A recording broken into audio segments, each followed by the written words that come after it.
Hello everybody and welcome to our channel. Today we'll be covering EUS Data. This will cover both bulk actions and interacting with individual records. Let's go ahead and get started here by opening up the EUS Data menu.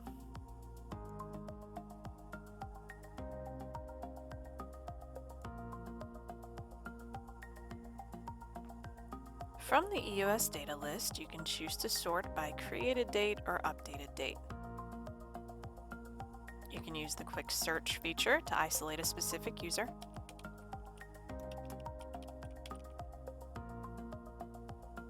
There's also an option to reprocess your data if you've added new coverages and you want them to be taken into account. Keep in mind that this feature will use API calls. If your account is Tier 5 or higher, you have the option to bulk upload EUS data.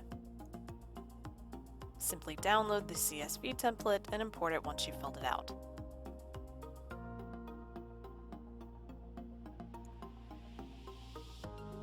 If you'd like more details about that feature, there's a page on our wiki for bulk API upload. It'll tell you everything you need to know about proper format and required fields.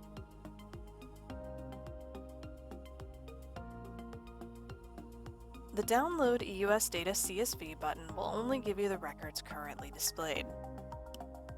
If you want to include everything in the database, be sure to select View All to display the entirety of the data.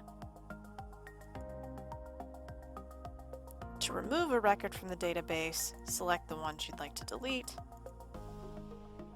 and click the red trash can to purge it.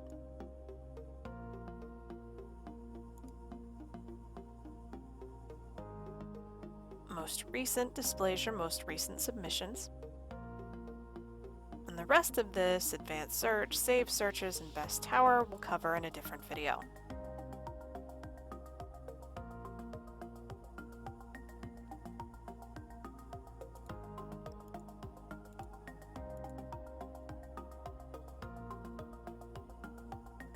When you interact with an individual submission, there are a few different things you can do with it.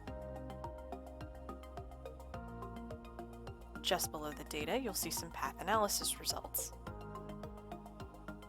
This will tell you if the user is serviceable and what quality of signal they'll get. To the right, you'll see a coverage map. Contained within it is a pin representing the end user and some links to your 6 best tower options. These are the options with the best signal strength possible within the max range and the beam width filter of your coverages. Here at the bottom, you have your user management options. You can change the user's PIN status. Default options are serviceable, new EUS, no service, and installed. You can also add custom options to this list, but that'll be managed through your EUS settings under the account menu. Over here, you can adjust the category and add comments to your submission. Over to the left, we have a toggle switch. You can choose whether or not you want to display the pin on your coverage map. An example in which you would use this is if the submission is an old one and you want to keep the data but not display it. Simply click to toggle on and off. Last but not least, you have the option to update your record, which is going to save your changes. You can delete the record altogether. You can choose to edit or reprocess, or resend the submission back to your billing system. If you found this video helpful, please like and subscribe. That is all I have for now, guys, but I will see you for the next one.